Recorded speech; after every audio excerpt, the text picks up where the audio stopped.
Welcome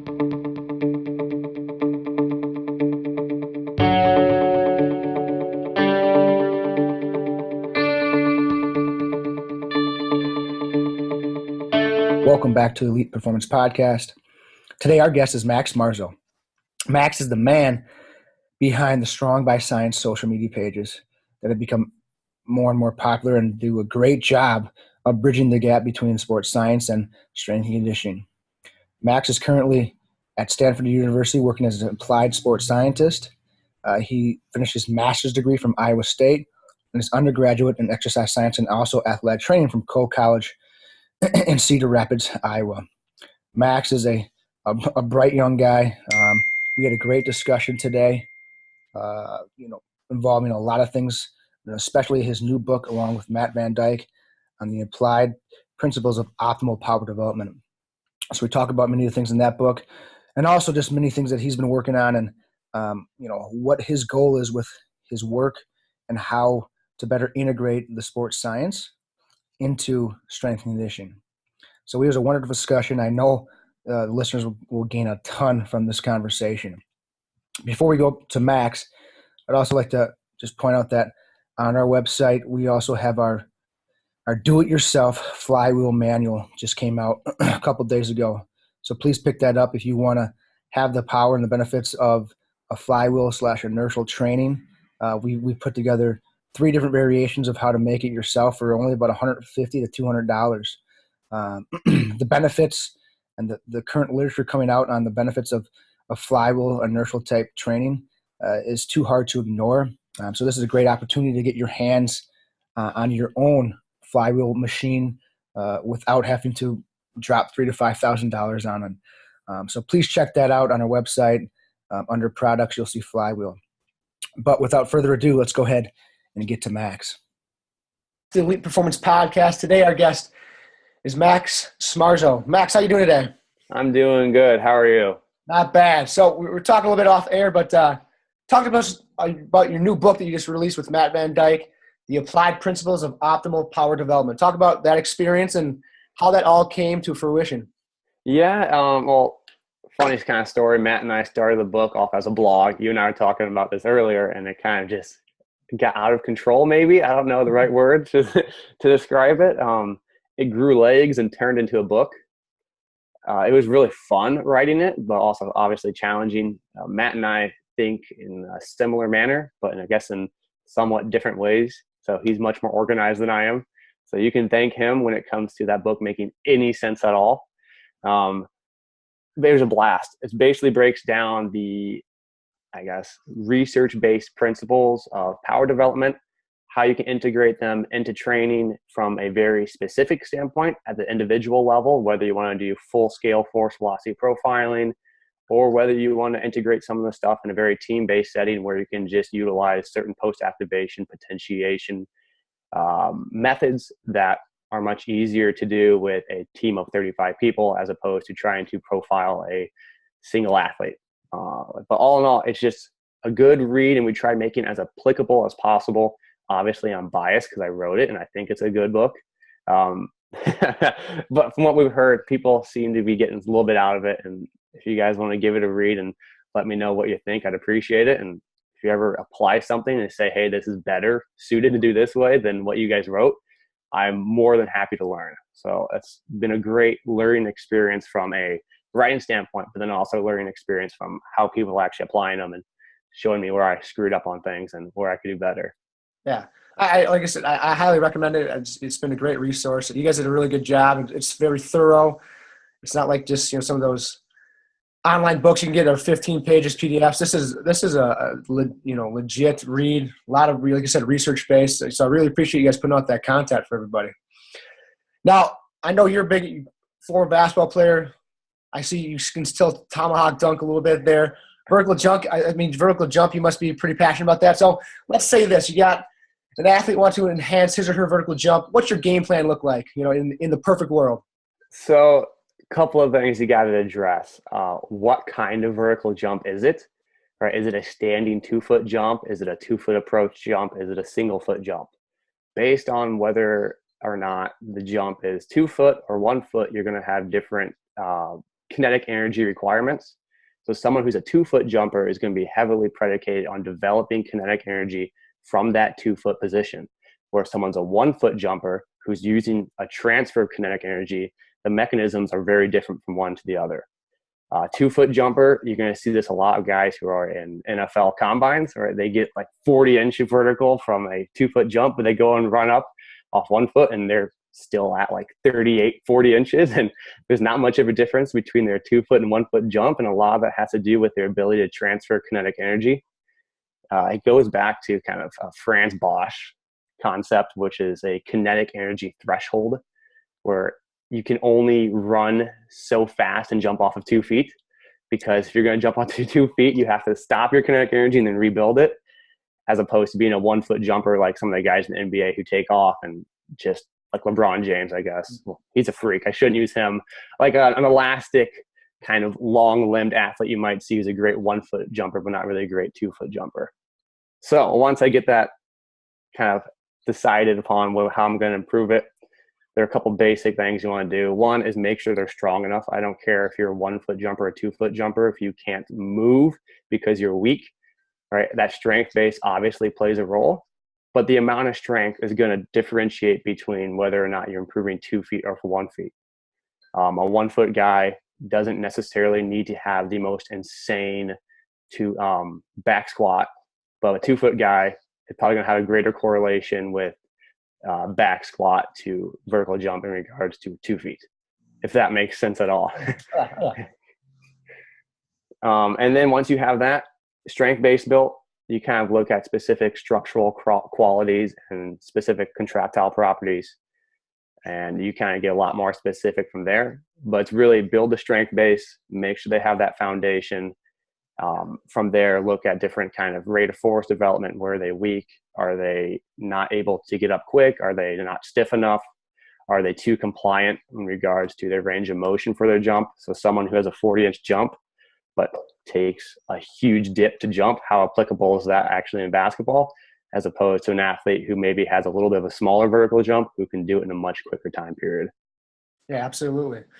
So when you profile an athlete, say you'll profile them, then maybe they're more of an elastic type of athlete versus a strength athlete. You see that correlates a lot to kind of their jumping profile as well. So elastic athletes can be more of a 1-foot jumper. That's kind of their predisposure to being like to jump off one leg. That's kind of how I was an athlete versus probably more of a strength based or a forceful athlete would prefer a 2-foot jump.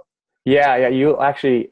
It's funny because if you ever watch on Instagram or any YouTube video, like bodybuilders performing maximal vertical jumps, they'll sprint into it and then they decelerate like crazy and then they stop and they bend this huge depth of their knees and jump.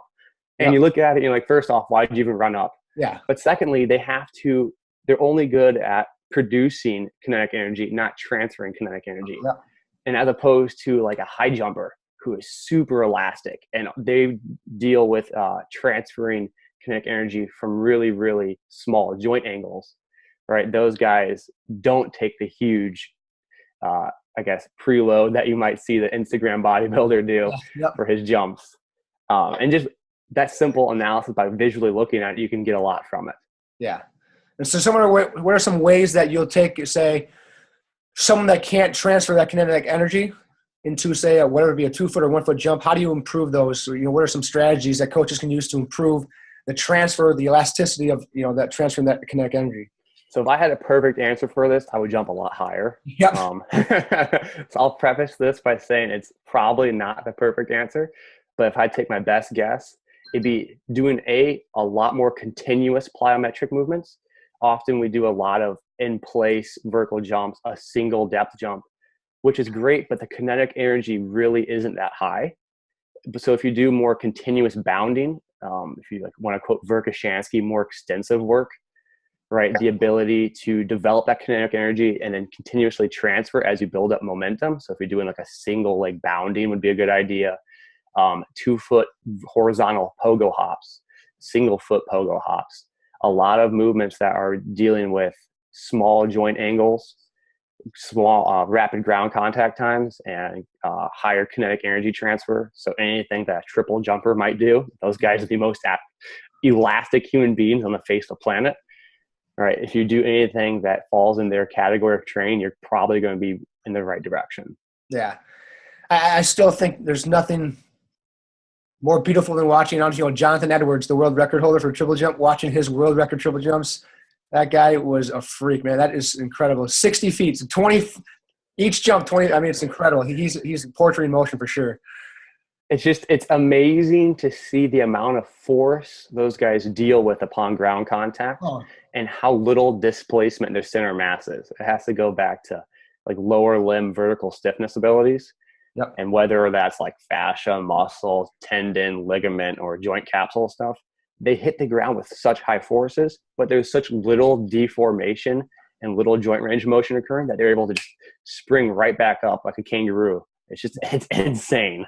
Yeah, it's incredible that you're sprinting full speed. That first phase, you jump off one leg and you land back on that one leg 20 feet later, and they just like a bouncy ball right off. It's incredible.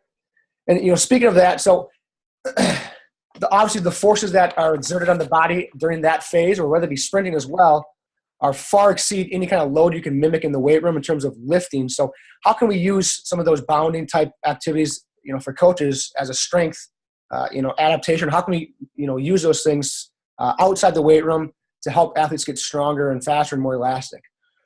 Yeah. Obviously, if you're doing it with someone who hasn't done it before, I've made this mistake on myself.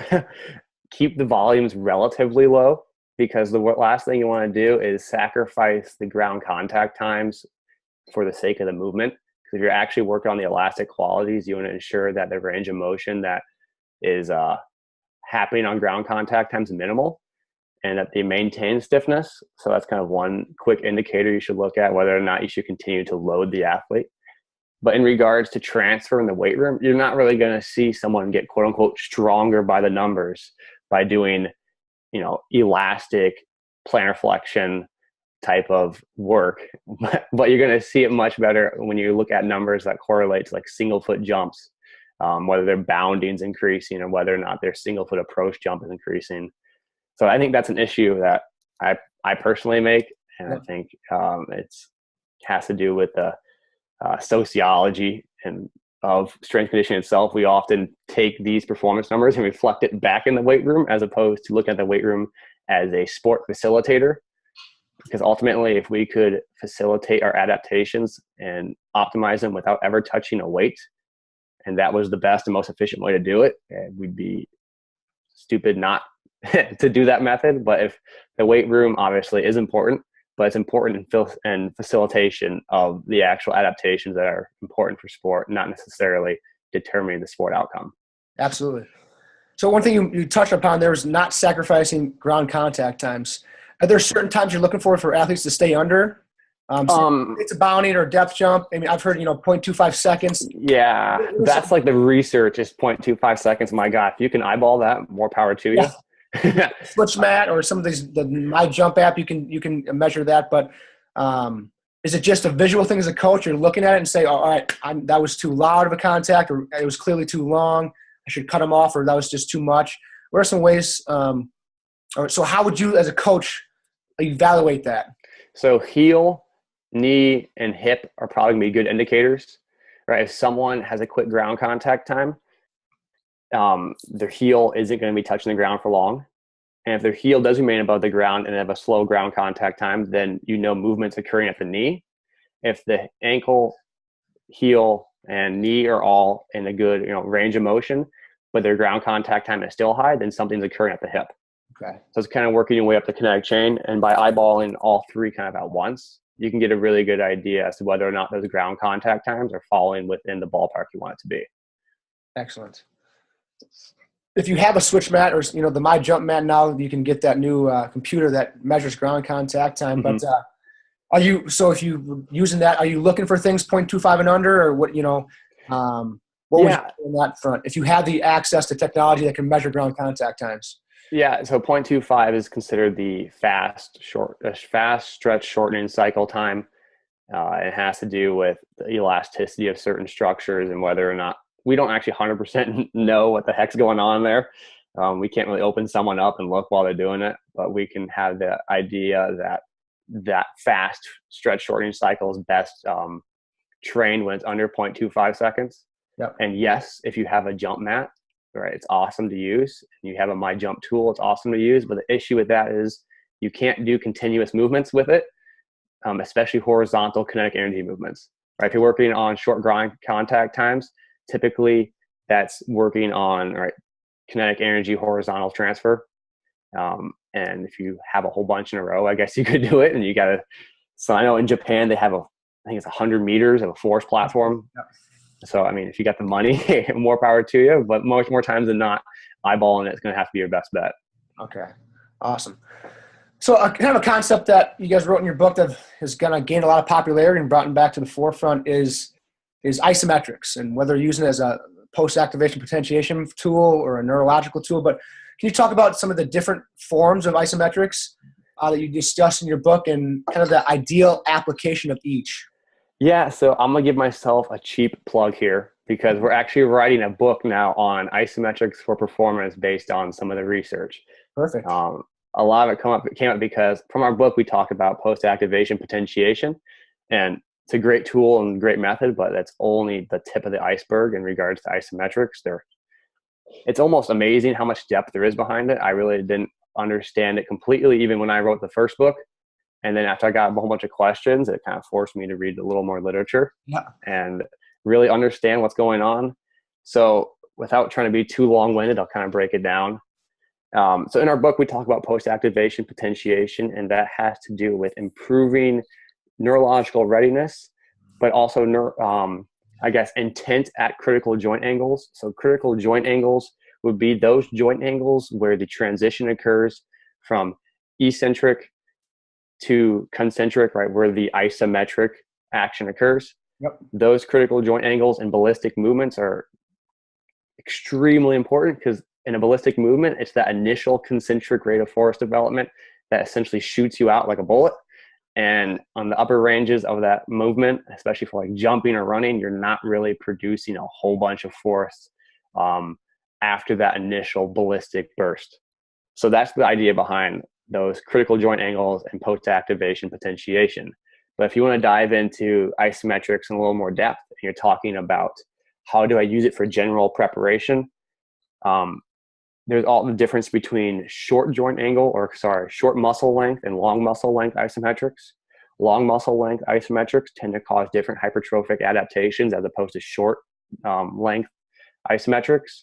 Short length isometrics tend to produce a very localized strength gain, which again, it's why we use it for critical joint angles. But if you're working with someone who's beginning athlete or just a general phase, using those more elongated positions are going to cause different structural and hypertrophic adaptations to that muscle itself. And then to dive a little bit deeper into that, within those subcategories of long muscle length and short muscle length, you have different duration isometrics. So you have quote unquote explosive isometrics, which requires a rapid, not concentric, but the concentric intent to move the isometric as fast as you can ballistically. And then you have long duration isometrics, which can be used for dealing with different metabolic buildups, right? Because the longer you hold an isometric, you have an occlusion of the muscle because it's contracted. When it's occluded, you have a buildup of metabolites within that localized area. So you're improving theoretically that environment of that specific muscle to deal with that metabolic buildup. To dive into that even a little further, that actually affects rest times. So what happens is you have chemoreceptors within a muscle, and then you have chemoreceptors that are systemically located in your blood.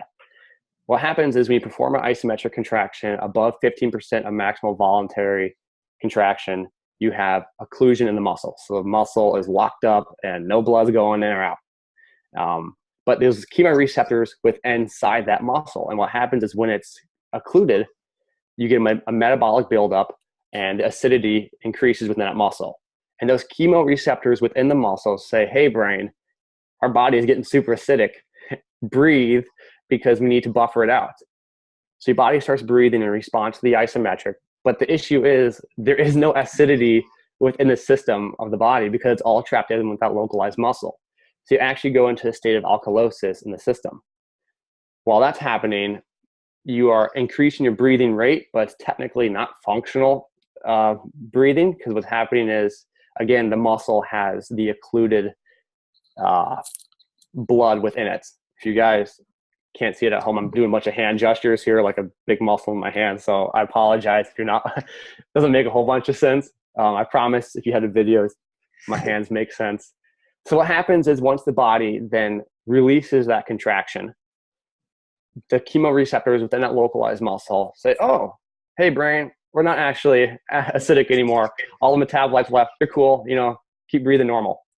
So you start breathing normal, but what happens again, the systemic chemoreceptors that are located outside of that muscle get hit with a giant wave of metabolites. So it gets, all of a sudden there's systemic acidity. And so you'll have this break of like 20 seconds after a long duration isometric where the athlete doesn't breathe heavily, but then all of a sudden he'll start breathing heavily again because the systemic chemoreceptors say, oh no, we have acidity in here. Now we need to buffer this. And so you have this double peaking in regards to breathing rate. And if you have someone do a long duration isometric for, let's say, a minute, and you have them stop and rest 10 seconds and do it again, now you're going to have the issue of this kind of double systemic response in regards to acidity. So you're going to have that initial occluded metabolite buildup hit the systemic chemoreceptors, and you're going to start breathing heavily. But then you're going to have a localized response in that muscle because it's occluded again. And for the sake of your athlete, it might tire them out more than they care for. Yep. So it kind of affects rest times a little bit. I know that's a little kind of jumping down the rabbit's hole of isometrics. But it's really interesting, especially in regards to the adrenal response, because they showed a study that in long duration isometrics of 40% of maximal voluntary threshold for 5 minutes, there was a greater adrenal response than a 15-minute cyclic ergometer test at 1200 kpm. So if you're looking for specific adaptations in regards to the adrenal system, by the way, the maximal voluntary contraction they did was a hand grip test. So super small muscle group being worked. And it wasn't like they were doing a back squat for 40%. It was a hand grip test. And the adrenal response was nearly twice as much in a third of the time. Interesting. So what are some, this floating in my head, I don't know if you heard Jay Schroeder back in the day. He used to for 5 minutes. I did that program back when I was in college, and that was the worst freaking program you could ever do. Sitting in a split squat for 5 minutes each leg made you just want to just kill yourself. That was horrible. But so you're saying there might be some actual validity to what he's saying for those long duration isometrics. Yeah, I've never actually seen a study dive into the different possible metabolic, local enzymatic responses that could occur. But theoretically speaking, as there is an increase in contraction time, there's an increase in lactate buildup and hydrogen ions, which then you might be able to assume that the muscle increases its buffer capacity. And anytime you go to a maximal voluntary hold for an isometric, like Jay Schroeder would have you do, near that end range, your muscles are going to follow the Henneman's principle of size recruitment. So the initial ones are going to be slow twitch, but by the end, you have these fast twitch muscles firing off because the local slow twitch muscles can't oxidize metabolites anymore due to the acidity increase. And it's really interesting because then there's core temperature things that deal with too, whether or not you get an enzymatic benefit from dealing with that because the local temperature of the muscle builds up. Again, kind of theoretical. Yep. But some of Jay Schroeder's crazy stuff he did might not be so crazy. Yeah. He, a little off topic, but he also recommended doing, ice cups in between, right? Icing down your muscles. And there's actually a study coming out that shows that localized cooling has a really big effect on work capacity. The Russians knew this like 60 years ago, but I guess we don't have the literature. But what happens is when the core temperature gets too high, it inhibits certain enzymes in the body. Yep. And so if you can locally cool that muscle, you can locally cool some of those. I say cool, you don't actually cool the enzyme down, but reduce some of the temperature so they allow the enzyme to not be a limiting factor in your ability to handle different workloads. Interesting. Yeah, that you've dug down quite the rabbit hole, and now we got another book coming out that we'll have to delve into. That'll be fun. Now, thinking of this, so you got these longer duration isometrics or your holds. Is BFR kind of the similar concept that you're getting? Or is that what, BFR is doing the same thing, or is there a difference between the two? So I'm not going to lie to you. BFR is really confusing. Yeah. I'm not going to pretend to know it based on some of the stuff I've read. I would assume it's somewhat similar, but the difference between a BFR and isometric is that in BFR, you still have dynamic contractions, right? An isometric is an isometric and static. Yep. Whether or not that produces different adaptations within the tissue, I mean, maybe not. I don't know. But they are a little bit different in regards to that. And it's not as local as it is one specific muscle as it is an area of BFR, because you're not occluding above and below. It's not like you're tourniqueting both ends of it. Yep. So I don't know the exact ramifications of that kind of training. But I believe BFR is somewhat derived from some of the original isometric research. If I'm not mistaken. I think they got the idea from the local occlusion that occurs with isometrics. I could be completely wrong, but I think that's where it came from. Yeah, I mean, what you're talking, they seem to go hand in hand, or you can easily see where that would have been derived from, like I said, the occlusion during isometrics. So let's stay on isometrics. What's the difference, and how would you say implement the difference between, say, you got 135 pounds in the bar and you're doing a squat, hold for 5 seconds at the bottom, and you come versus pushing against an immovable object? What's the difference between those two, and how would you implement those? So the difference between them was a bunch. So first, I'm going to say how I'd implement them. If I had a beginner athlete, I would probably do what's called like a yielding or a static hold isometric, just for the sake that it's going to teach them that critical joint angle position. So ultimately, if you want them to hold the bottom of a squat, you're not just using it for the isometric adaptations, but you're using it for the motor pattern adaptations of the squat. So if you're dealing with someone who's younger, you're not necessarily super concerned with the maximal voluntary contraction they might get if they're pressing into safety racks. You might be more concerned with developing technique, getting them used to that bottom position, which more times than not is the position where form goes to crap, right? Building up some of the erector strength in that position and other hip musculature might be more beneficial than doing a maximal voluntary contraction against pins from that position. With that being said, there are differences between it. Two differences that come to mind. One is the neural aspect of it. When you're trying to overcome something, so when you're pushing into a rack with an empty bar, you're actively trying to produce a concentric contraction, which then, I guess, theoretically, neurologically, you're doing a similar motor pattern to that of a rapid ballistic contraction, assuming you do like a rapid isometric explosive into catches kind of movement. If that following suit. And then what you would do, what would be different muscularly is that with someone, let's say they can squat 250 pounds. Let's just pick a number. And you say, all right, I'm going to have them do 185 and we're going to go down. We're going to hold for 3 seconds at the bottom and come back up. Is holding at the bottom in that isometric position even enough of a stimulus to really cause much adaptation for 3 seconds? Because if isometric contraction is much higher than dynamic 1RM, right? If your isometric 1RM compared to dynamic is much higher, then that what you're using 70% of your 1RM at the bottom. For a dynamic contraction might be more like 50% in regards to an isometric contraction.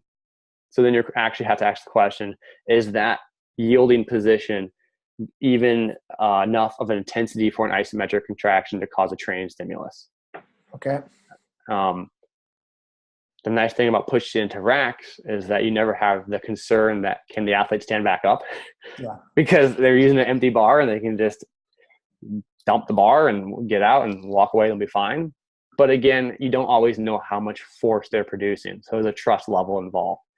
Are they actually producing maximal voluntary contraction in that pen? Or are they just crunching up their face and making it look like they're trying really hard to make me feel good about my training? Yeah.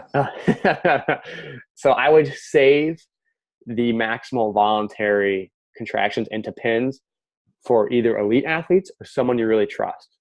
Because what can be good, I've seen when working with Corey at Stanford, or at least observing some of his workouts, is that he used a maximal voluntary contraction to just simply teach what it felt like to produce maximal tension in a safe environment.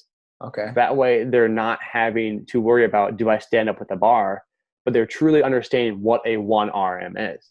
And once you get a feeling for that, then when the athlete starts working up to heavier weights, they can get an understanding of their own body saying, okay, this truly is 90% of my maximal effort I can put into it.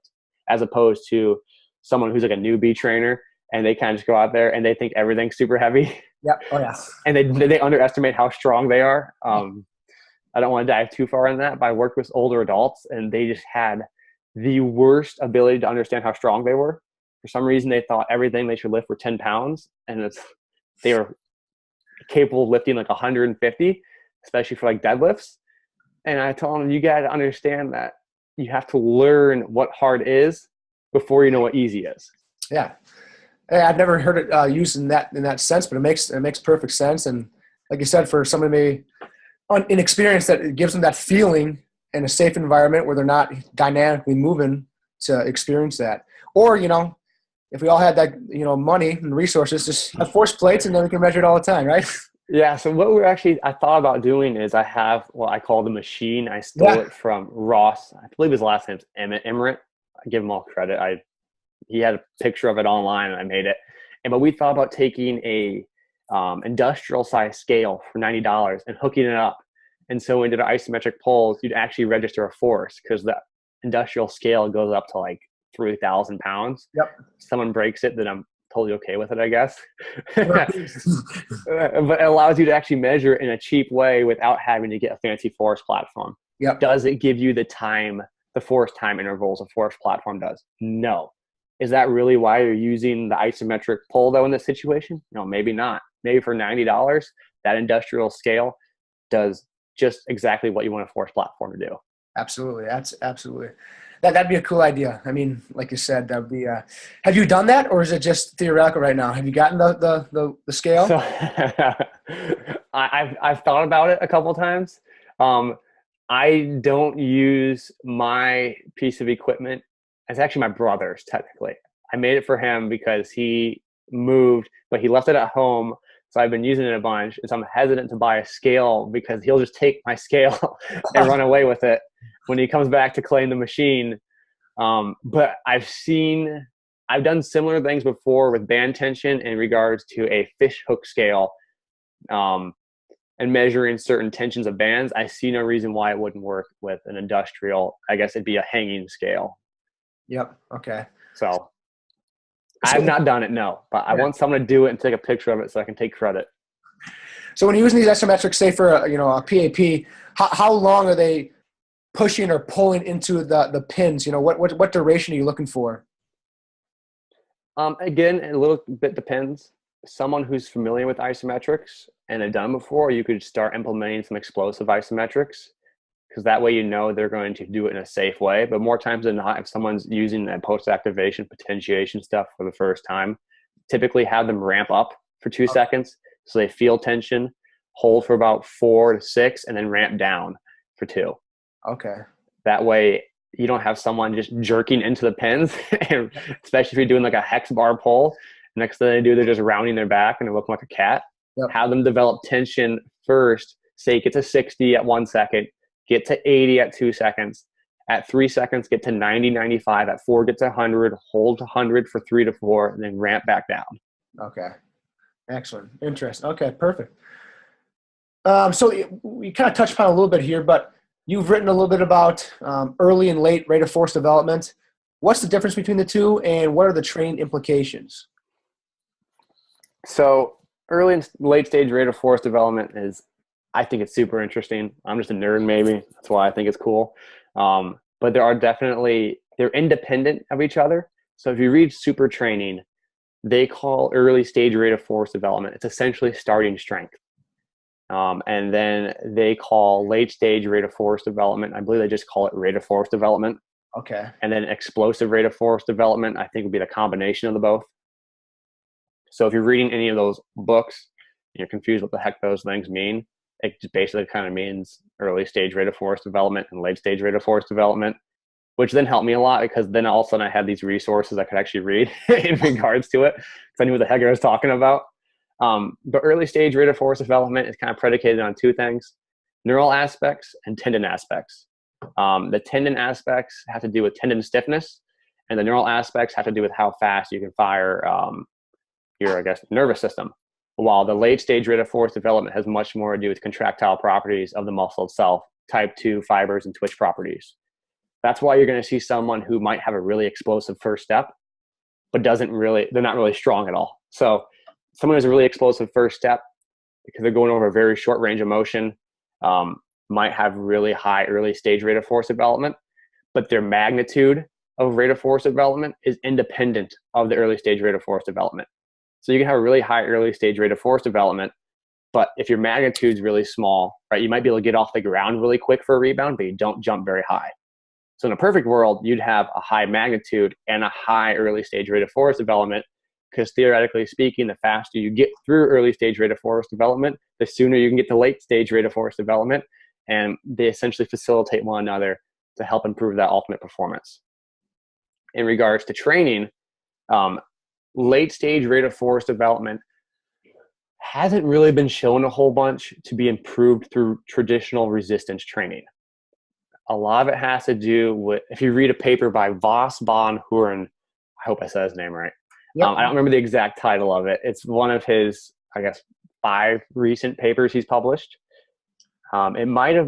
It wasn't with Franz Bosch, but he worked under Franz Bosch. I think it's a woman named Julia with the last name I can't pronounce either.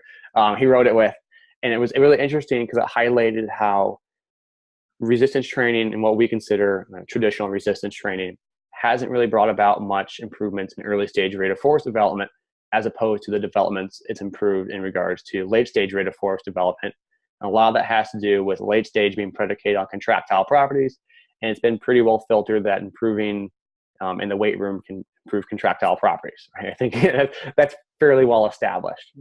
In regards to early stage rate of force development, we might need to do movements that are performed faster, so higher demand on the nervous system, and that are smaller range of motion. So yes, you might perform a counter movement jump, but how you perform that counter movement jump is going to play a large role into how early stage or late stage is developed. Because if it's a large counter movement jump, you're allowing yourself a lot of time, and you're allowing yourself to get into that late stage rate of force development. And so what you might think be improving early stage rate of force development is actually working on late stage. Yeah. So small counter movements, body weight or reduced body weight loads, that's kind of where some of the French contrast stuff, band assisted movements you've seen come into play. And what's really important about that is that the bands don't pull you up. People always go, oh, the bands are pulling you up, not doing anything. No, the bands are reducing your body weight. So theoretically speaking, it's reducing the external load acting upon you, which allows you then to produce force against a body weight or external load that you would not otherwise, thus reducing the demands on time. So it might be putting more of an emphasis on early stage rate of force development and how fast you can neurally fire something. Excellent. And in regards to tendon stiffness, that's where doing some of the isometrics at specific, I guess, at targeting specific areas of the body, so like the plantar flexors, might be beneficial, because tendon stiffness itself has to do with muscle slack. The stiffer a tendon is, the less compliant it is, and the more readily available it is to act upon what is attached to the bone to produce motion. So you touched upon it a little bit, but Franz Bosch and his muscle slack, that paper that came out, kind of delve into, what exactly is muscle slack, and again, what are the training implications? So muscle slack is essentially the speed at which you can make a tendon taut, so you can have it transmit force onto the bone. So it's a little confusing if you don't know the muscle tendon kind of properties, but essentially you have a muscle, and then I'm assuming anyone listens to this knows this, but I'll just go through it anyway. You have a muscle, and then you obviously have the tendon, which is basically an extension of the muscle that attaches to the bone, which produces movement through contraction of the muscle, which transmits force through the tendon to the bone. If the tendon that is attached to the bone is very compliant, meaning that it's kind of loose and noodle-like, right, it's going to take a little more time to develop tension to produce movement through it. However, if the tendon is stiffer, then the muscle essentially slack, which is the looseness of the tendon, would be less, and the time required to make it taut so that force can be transmitted through it would be reduced. Okay. Which is then why early stage rate of force development might be predicated a little bit on muscle slack, because the sooner a tendon can become stiff, the sooner rate of force development or force can be expressed through that tendon. And if the tendon is already naturally stiffer than a compliant tendon, then it has less time needed to actually take up that tendon stiffness. There's actually a couple cool studies. So Voss, Monhoorn, and Bosch are big on the squat jump to counter movement jump ratio. And they talk about a counter movement jump isn't really that great of a measure in regards to early stage rate of force development and, theoretically speaking, sport application, due to the fact it has huge counter movement involved to it, and that counter movement itself actually might be taking up in some of the tendon slack that otherwise would not be taken up in a sporting movement. So it actually masks some of the deficiencies of an athlete. Okay. So theoretically speaking, if someone had a counter movement jump and a squat jump that are closer to each other, then the muscle slack qualities of that individual will be more favorable for sporting performance. But what's really important to make the distinction is he's talking about the ratio, not the magnitude. So at the end of the day, if someone has a great ratio between squat jump and counter movement jump, but still can't jump anywhere, it doesn't matter. It doesn't matter how great that ratio is. If someone has a really poor ratio, but he can still produce more height in his squat jump and counter movement jump, right? Then that guy's going to beat you every time. So it's just a tool for analysis of possible deficiencies. It's not saying that this ratio is the end all be all for sporting performance. Real quick, just define what they use, or, for listeners that may not know, what they define as a squat jump. What does that look like?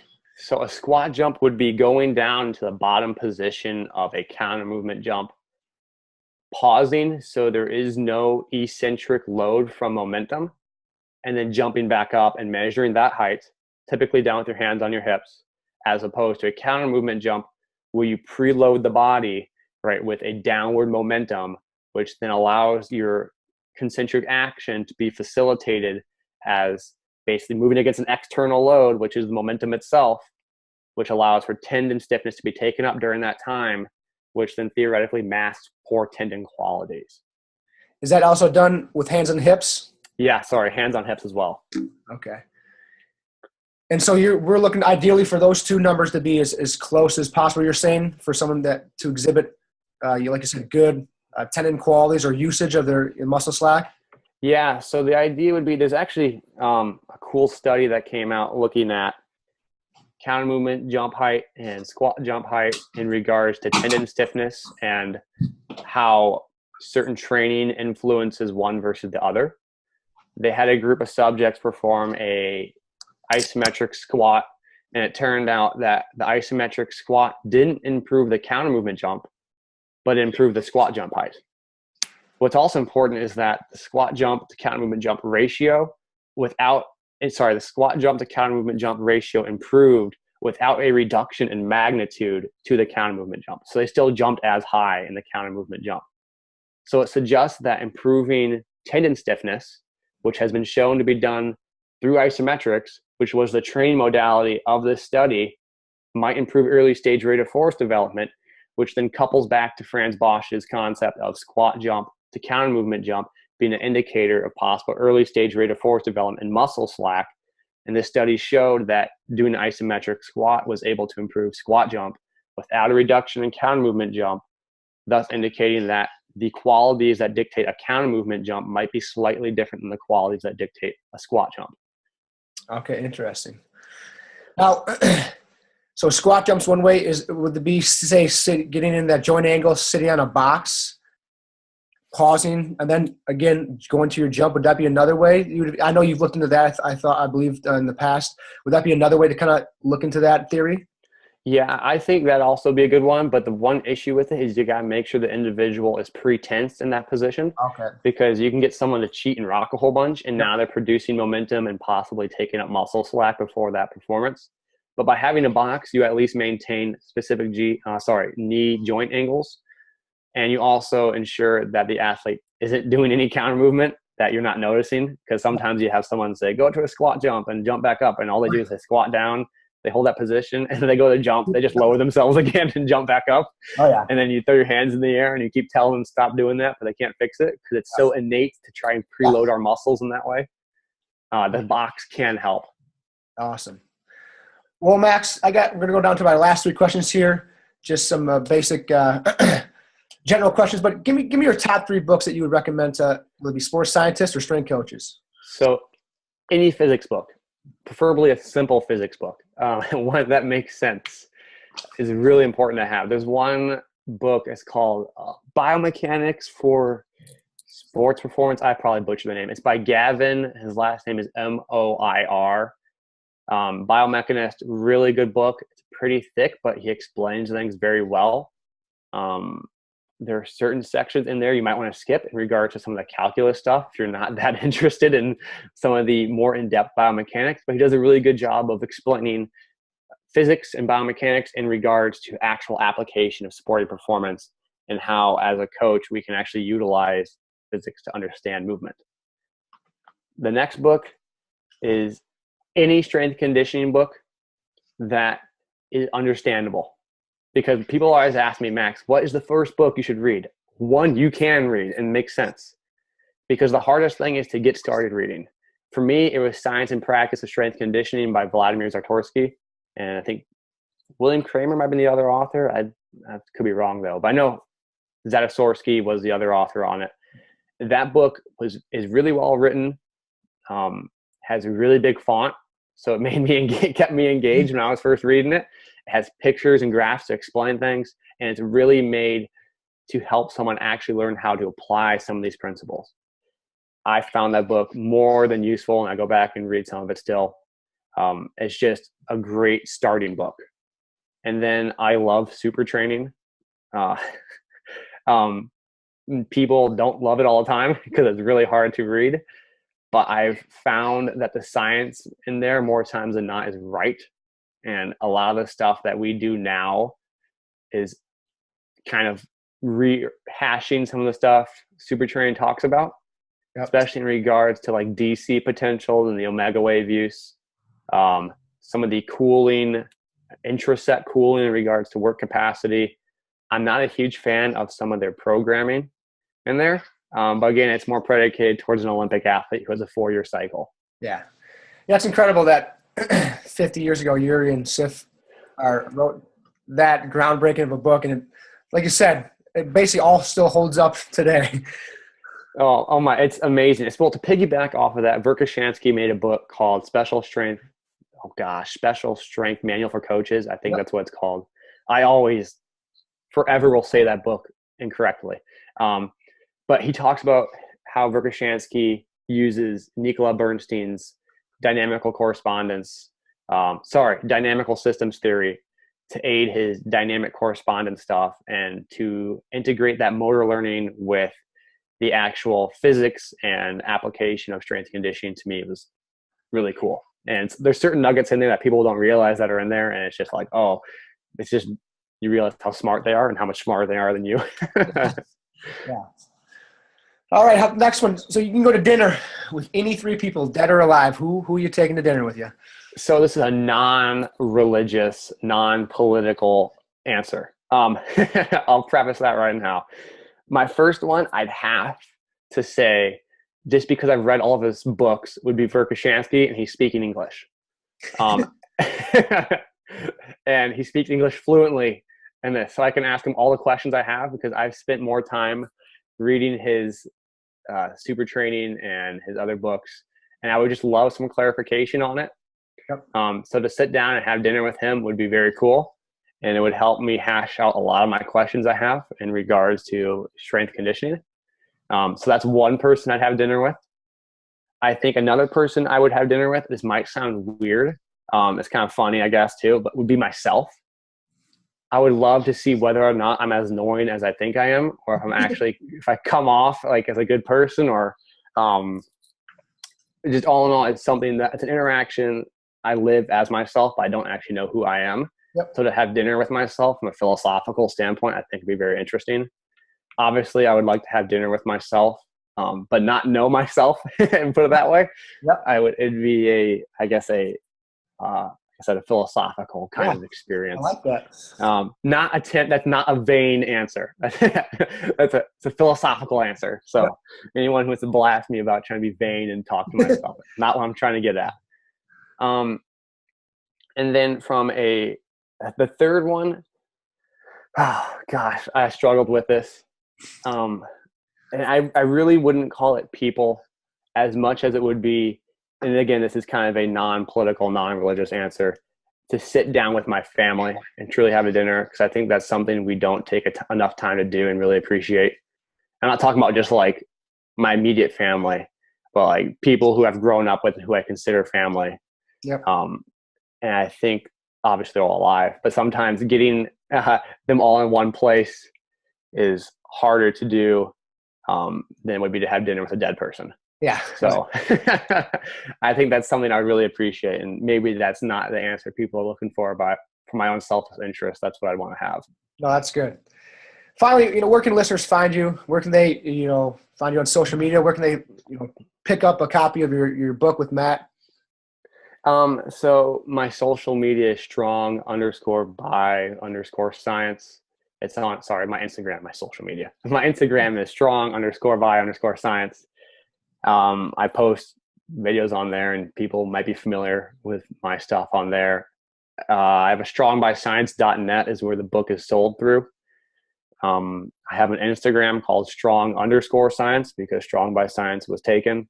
Whoever that is, I just like you now. No, I'm kidding. But strong_science.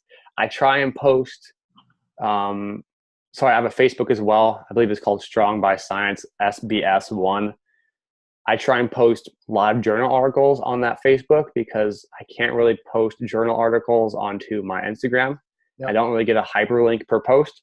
Yep. I'm not a very active Facebook user. I'm not one to update my status and post videos of myself lifting. It's more of me sharing articles I find interesting. And I really don't give you any rundown as to what the heck those articles mean because I just like sharing things and letting you read. Yep. And it's my opportunity to post things I think that are interesting and learn from others. And I think that's it. That's all I got from my social medias. Perfect. Well, Max, this has been fun, man. I mean, you did an awesome job. I think there's a lot of gold nuggets in there that listeners will gain from it. But I really appreciate you taking the time today and sharing so much information. And I really enjoyed it. So like we said earlier, it's finally nice to meet you face to face. Or we've been having texts and Instagram messages, but now it's nice to meet you face to face. Yeah, it was wonderful. I want to say this before we hang up here. I probably should have said this at the beginning. I am what I consider a research advocate, an avid researcher. I don't know how you want to put that. I do not have the experience that you have or many other coaches have training athletes. I read research. I played college sports. I've done my strength conditioning internships. I read research and I try and give it back in a digestible way. But I'm not going to sit here and tell you I have trained many elite athletes or any many athletes in general. But I will just try and give back concepts and principles that I find in the research that other coaches might find useful. So I probably should have said it at the beginning before I went on my spiel. But I would think it's important to really come across as saying, this is who I am. I'm not a guru of strength conditioning and working with athletes. Yeah, perfect. Well, that's a great being upfront and honest with that. That's always, sometimes difficult to find in our field, and really appreciate that. And like you said, your social media pages, especially Instagram, does a really good job of sharing literature and research in a digestible way, in a way that coaches, it's thought provoking. I know you have good discussions on there in your comments and whatnot. So I really appreciate all you do for our community and our field. Oh, thank you. I appreciate it. Everyone's been nice so far. I haven't dealt with many trolls, and so it's made my job a lot easier. So thank you for everyone who follows me and defends me on things so I don't have to get my troll bashing on, I guess. Oh, yeah. That's awesome. Well, I appreciate it, Max. No, thank you. Please join me in thanking Max for this wonderful episode. He shared a lot of great content and information, and it was a wonderful discussion. I encourage everyone to please follow Max on all social media sites and strong_by_science. and check out their new book, him and Matt Van Dyke's new book, Applied Principles of Optimal Power Development. You will not be disappointed. It's one of the best, books on the market right now. In-depth, thorough. They don't leave, any stone unturned. So please give Max a shout out. Thank him for taking the time today. And until next time, we'll see you back at the Elite Performance Podcast.